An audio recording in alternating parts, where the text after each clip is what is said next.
there are so many of us. It's so important that so many of us are just a few percentage points better, not some of us being 100% better. If we all do a little bit, it's going to go a long way. That's Maya Higa, streaming influencer and wildlife sanctuary founder, and she's talking about WWF's annual Give an Hour for Earth campaign. As we head towards Earth Day, this annual campaign provides lots of ways for each of us to make a difference for our planet. Stay tuned to hear my full conversation with Maya about what inspires her commitment to nature and what actions she wants all of us to take this year. Welcome to Nature Breaking, a podcast produced by World Wildlife Fund. I'm Seth Larson, and today we're kicking off WWF's Give an Hour for Earth campaign with a special guest, Maya Higa, a Twitch streamer and YouTuber who also founded the Alveus Sanctuary, a wildlife sanctuary and education center based in Texas. Each year, during the weeks leading up to and through Earth Day, WWF asks our supporters to give an hour for Earth. What originated as Earth Hour has grown into a full month's worth of action for our planet. Participants can find a wide array of activities to pick from on our website, from picking up trash in their neighborhood to reducing food waste in their homes. And they can then log their actions in our online hour bank. Last year, WWF supporters logged over 127,000 hours of positive action for Earth. That's more than 14 years worth of impact. Maya and her online community played a big role last year, contributing tens of thousands of hours to our overall effort. And Maya even documented her own Give an Hour activity, picking up trash around a waterway located between two shopping centers. Today, Maya and I are going to talk about how streaming can be a powerful tool to inspire positive change, where her passion for nature comes from, and lastly, we'll share our top 3 recommendations for actions that people can take for this year's Give an Hour for Earth campaign. If you feel inspired, please visit wwf.earth/giveanhour/podcast to get started. Before we dive in, please take a moment to like and subscribe to Nature Breaking on your podcast app of choice. We're on Apple Podcasts, Spotify, Pocket Casts, Overcast, and more. And you can find all our videos on WWF's YouTube channel, youtube.com/@WorldWildlifeFund. Thanks for listening.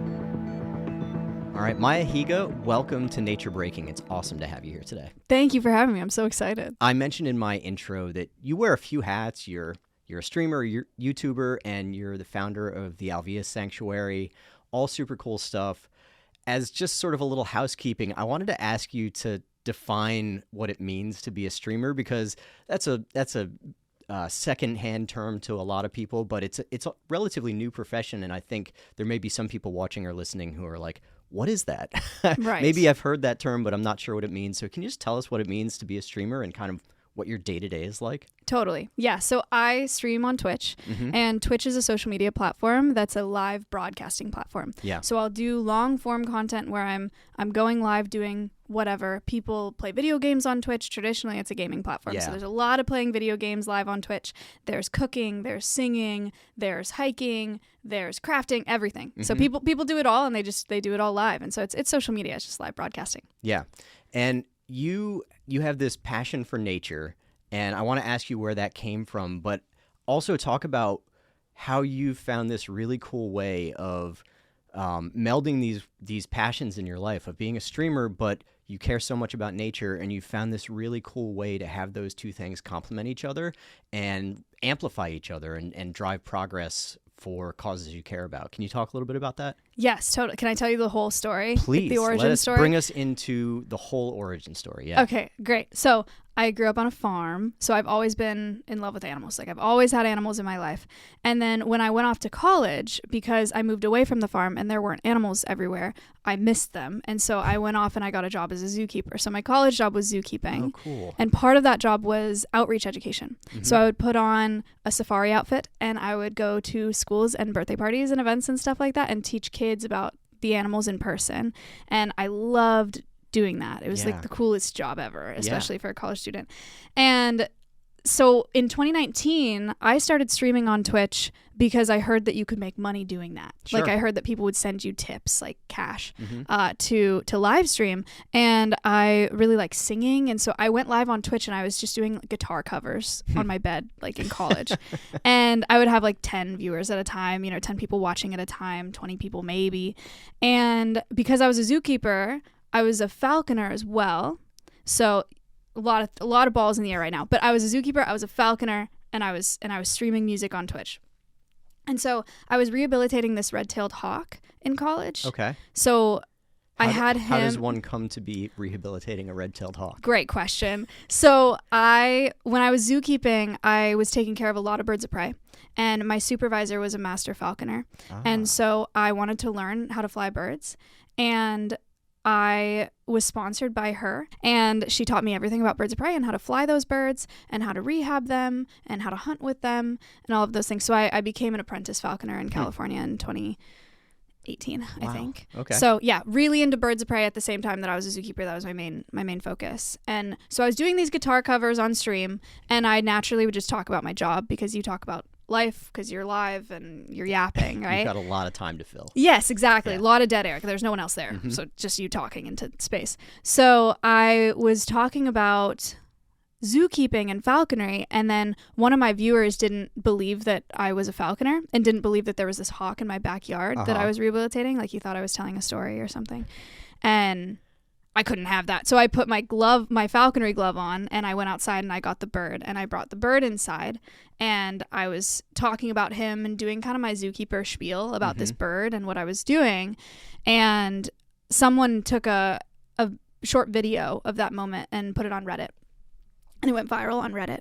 And so my streaming career began out of Reddit virality. Yep. And I realized really quickly people were falling in love with this bird and learning so much from me about this bird. And I was doing my zookeeping job, but I didn't have to bring the animal anywhere. And I was reaching way more people in way more places without having to bring the animal anywhere. And I thought that's a really cool model. Absolutely. So that was in 2019. And then in 2021, I founded Alveus Sanctuary, which is a nonprofit 501c3 animal sanctuary and conservation education center where we rescue animals from all over the place. We've got some permanently injured wildlife, some confiscated illegal pets, and they come to Alveus for sanctuary, and then they also are there to help me teach people about our natural world, about their wild counterparts, about the things that are affecting our climate and our planet and endangered species. And so I'm doing my zookeeping job just virtually. Yeah. Yeah. I watched a bunch of the videos you've done over time. I'm curious what type of content you found resonates the most with your audience. I loved the tiny mic interviews that you did with animals. You've taken a lot of creative approaches, but I'm sure there's a science to that. So what have you done that kind of has broken through the most? Yeah, there is a science to that. We call it hiding the broccoli at Alveus, which a lot of parents out there will definitely understand. We have to tuck education into fun, engaging content that's curated for younger people. So my demographic is 18 to 25-year-olds, and they're not biologists, and they're not ecologists, and they're not inherently interested in the natural world, generally speaking. So we have to hook them. Yeah. And so the Tiny Mike series is by far the most successful series I've had. It's a series of YouTube videos that's accumulated over 50 million views. Yeah. And you literally had a tiny mic yes. that you would hold up to the animals and ask them questions, but in doing so, share educational tips and facts and backstories and all that. Yes. Yeah. So it's a microphone that's like the size of a toothpick, and it was like $10. And I filmed it off my iPhone, and I went to that zoo that I was working at, and I would just ask the animals these silly questions. And I think doing the fun content like that has made me a way better educator, because I think it makes me really relatable. I think it's important to do the fun stuff, because before social media and before we had these influencers doing all this, the best examples that we had of conservationists, who are still the best examples of conservationists, are people like Steve Irwin and Jane Goodall and David Attenborough, incredible icons, legends, also people that it's really hard to relate ourselves to. Yeah. And it feels like something that maybe other people go off and do in these incredible places, and it doesn't feel so accessible. But at Alveus, and for me, I'm just a normal person, and I live stream myself going to get coffee, and I make silly videos, and I live stream myself when my voice is cracking, singing bad guitar covers. I'm just like a normal person. And so I think it helps other people think that they can be a conservationist too, and be a part of it. So yeah, I love it. Yeah. Maya, I want to get in a moment into some of the work you've been doing with us to help promote the annual Give an Hour for Earth campaign that WWF does. But before we turn to that, I did just want to ask if there's anything else you can tell us about Alveus Sanctuary and the work you've done there so far, but also kind of what your ambitions are there going forward. Yes. So Alveus Sanctuary has been around since 2021, so it's still very new, but we are moving very fast. So we just acquired the property next door. So we went from 15 to 30 acre facility, and we're building the Alveus Research and Recovery Institute right now. So it's a new facility, and the goal is species recovery and advancing conservation technology. So we're starting with the recovery of critically endangered wolves. So Mexican gray wolves and red wolves are two critically endangered species of wolves. There's less than 300 Mexican gray wolves and less than 30 red wolves right now in the wild. And so one of the ways people are helping to support those populations is with captive breeding programs. Sure. So we're developing a new facility out at Alveus where we do this captive breeding so that we can take these wolves and reintroduce them into the wild. Wow. And crazy, so exciting dream conservation work, and it'll be really cool, and we'll break ground over the next couple of years on that. And same thing. So we're not open to the public. Everyone's just consuming all of this stuff via video and live streams. But they care so much about those animals. And so my dream, my goal is that they care about these wolves at our facility, and then they can follow their journey into the wild and care about them there too. So I think it really brings the viewers to where it matters the most. It's absolutely wonderful. And thank you for the work you're doing there. It's super cool. Yeah, so excited. Of course. So turning now to Give an Hour for Earth, this is WWF's big annual campaign we do every year. It started off as Earth Hour and has morphed into this whole month of really an opportunity for everyone to dig in and get their hands dirty and find a way to make a difference for the planet just by donating an hour of their time. And you participated last year not only as an individual, but also engaging your audience and really motivating them to take action as well. Your viewers and followers donated thousands of hours to our campaign last year, so we really appreciate that. And like I said, you filmed yourself doing a trash cleanup at a waterway between a couple of strip malls. Yes. And I first of all, I encourage everyone to go watch that video. It's super fun. Thank you. But I loved just seeing the difference you made and how much trash you picked up. You got a lot of trash bags filled, but also you made this great point of talking about how it can be really easy to feel helpless in the face of big crises like climate change and nature loss and just the sheer volume of pollution that we see in our world. And what can I as an individual do that's really going to solve that problem? But you brought it down to the perspective of the fish in the waterway around where you were picking up the trash, and how even though you didn't solve the world's pollution problem that day, for the fish in that little waterway, that made all the difference in the world. They've got a clean ecosystem to live in now. And I wanted to just ask you to reflect a little bit more on that mindset and why you think it's important for people to find hope in the small actions that we can all take every day.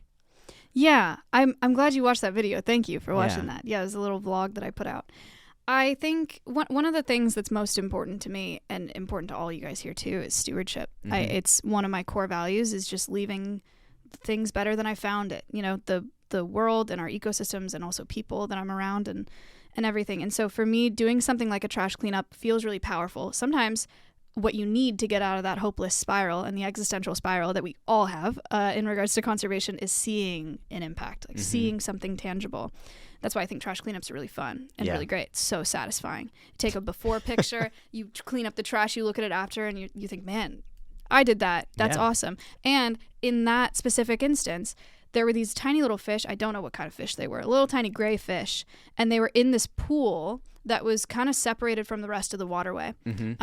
And, when the water level comes up, they will leave. But when they're young, they're in this pool. And there was so much trash in this pool. And for me, it took a few seconds, like maybe 30 seconds to clean the trash out of that. And it's exactly what you just said. I think, no, I'm not changing the world by picking up these, dozen chip bags or something in this pool. But to those fish, that is literally their whole world. And that matters at the end of the day. And you can walk away from that thinking, I left that better than I found it. And those fish maybe are still alive because of me even. And that's so cool. and exciting that we can help in so many ways, in so many small ways. And there are so many of us. There's so many of us. I say this when it comes to the choices that you make and what you're eating too. It's so important that so many of us are just a few percentage points better, not some of us being 100% better. None of us can do that. But if we all do a little bit, it's going to go a long way. Yeah, I think setting attainable goals is so important, and like no one's perfect. I try to remember to bring my reusable grocery bags to the grocery store all the time, but sometimes I forget. Me and too. Like, I think everyone needs to give themselves some grace, but stay motivated to get those few percentage points better. Exactly. Yeah.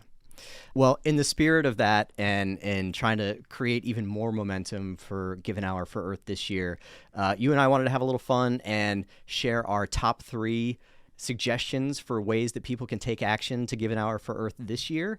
We'll just take turns going back and forth, and we're going to share our top 3 suggestions for folks. So Maya, do you want to get us started? And what's your number 3 thing that you want people to do? Yes, I'm going to start with trash cleanups because everyone can do it from anywhere. It's so satisfying to see something, to see a tangible impact, and trash grabbers are so fun to use. Everybody loves a trash grabber. It's fun to pick stuff up. Yep. Like it's fun to do with your friends, and it gets you outside. And so I love that one. I love a trash cleanup. Yeah. That's a great one. So my number 3 is to create art from recycled plastic or other things that might be going in the trash. This is honestly especially good if you have kids at home or if you've got nieces and nephews that you want to have some fun with. My son had an activity his kindergarten year last year in school where his classroom collected items from around their house and had to bring it into school, and they had designated time of creating art projects and thinking about how they could repurpose these different items. Aww. And he now will not let us throw out anything, whether not in the recycling, not in the trash, if he thinks it can be made into something artistic. So whether it's a water bottle or even paper products like Kleenex boxes and paper towel rolls, he's always got all these bright ideas for how he can repurpose these things. So for any parents out there, anyone who gets to interact with kids a lot, find those pieces of plastic or pieces of trash that might be going into a landfill and figure out a way to like give them a second life. Love it. Maya, what's your number 2 activity that you think people should do? My number 2 is to volunteer at a wildlife rehab center. A lot of people don't even know that these exist, but I was a wildlife rehabber for a few years, and wildlife rehab it's one of those things that feels really productive and feels really tangible too, because generally all of the animals that are coming into rehab, whether it's a raccoon or a hawk or an opossum or a squirrel or any of those things, a lot of times they come into the rehab center because of some damage that was done by humans, right? They were hit by a car, they flew into a window, they were bit by a dog, any of those things. And so wildlife rehab centers are able to take these animals and undo that damage that humans have done. And that feels really, really good. And they need a lot of help. And so it's a really fun way to get involved with wildlife in a really ethical, really responsible way. So check those out. That's a great idea. I love that. Yeah. It's a lot of fun.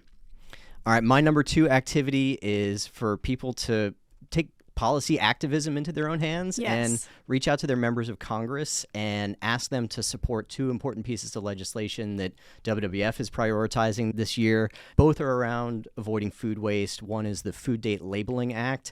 I think all of us have had the experience of, picking up a can of beans from our pantry and being a little confused about the guidance it's giving us about whether it's still safe to eat or not. Yeah. There's a lot of different date labels that get assigned to different food products. There's not a lot of coherence or organization around it, and the Food Date Labeling Act would create more of a uniform national system for how things are labeled so that we all better understand whether it's time to throw something out or not, and in doing so, hopefully avoid throwing out things that are actually still perfectly usable.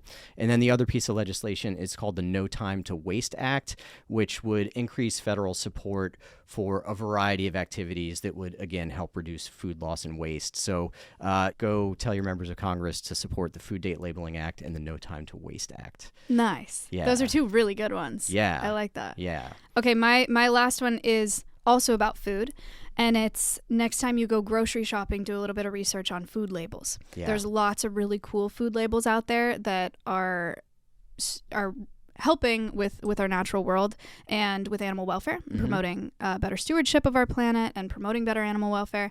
And they can be really fun to look for in stores. It's kind of like an Easter egg hunt.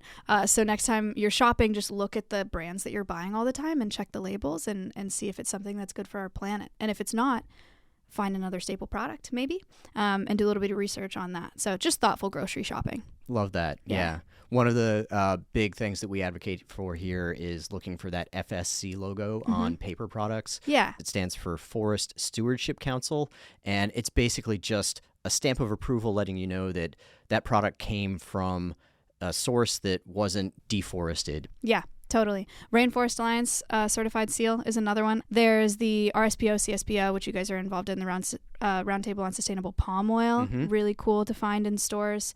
And then Certified Humane on Animal Products is one that we also advocate for. Love it. Yeah. All right, my last activity that I want people to think about doing for this year's Give an Hour for Earth campaign is to be like Maya and live stream for Earth. There are so many live streamers out there, whether they have large followings like you or they're just getting started and they're live streaming for their friends in high school or whatever. Use your voice and your microphone and talk to your audience about what you care about nature and what you think people can do to make a difference, whether it's something big or small. I think using your platform, whatever it is, to encourage people, spread the word, spread some education is great use of your time. So be like Maya, live stream for Earth, and let's all make a bigger difference for Earth this year. Love that. Also, just so you guys know, you do not have to have an animal sanctuary and be a full-blown conservationist to support the Earth through live streaming. You can fundraise for World Wildlife Fund and other conservation NGOs while you're gaming. Yeah. It doesn't even have to do with the planet. Yeah. But it's a really cool thing that everybody can do. So. Absolutely. Yeah. Well, people can find all these activities and a lot more ideas for how to get involved in Give an Hour for Earth on our website. I'll include the link in our show notes for this episode. Maya, thank you for being here today. Thank you for everything you've done to spread the word about Give an Hour for Earth and to partner with WWF and help advance our conservation mission. Thank you for everything you're doing at the Alveus Sanctuary, and just really appreciate your partnership. Yes, absolutely. Thank you so much for having me. This was fun. Absolutely. Thanks again to Maya for joining the show today. Her journey from growing up on a farm to zookeeping in college to spreading her conservation message online and then founding her own animal sanctuary is really amazing. She has a real knack for teaching others about nature in a way that's fun and engaging and ultimately inspiring. So I hope you take inspiration from her words and make a plan to give an hour for Earth this month. Please visit our website, wwf.earth/giveanhour/podcast, to find an activity that works best for you. There are dozens of activities to choose from, including those ones that Maya and I highlighted in our conversation today. So please click that link in the show notes and donate an hour of your time today. Thanks for listening, and together, let's keep building a more sustainable future.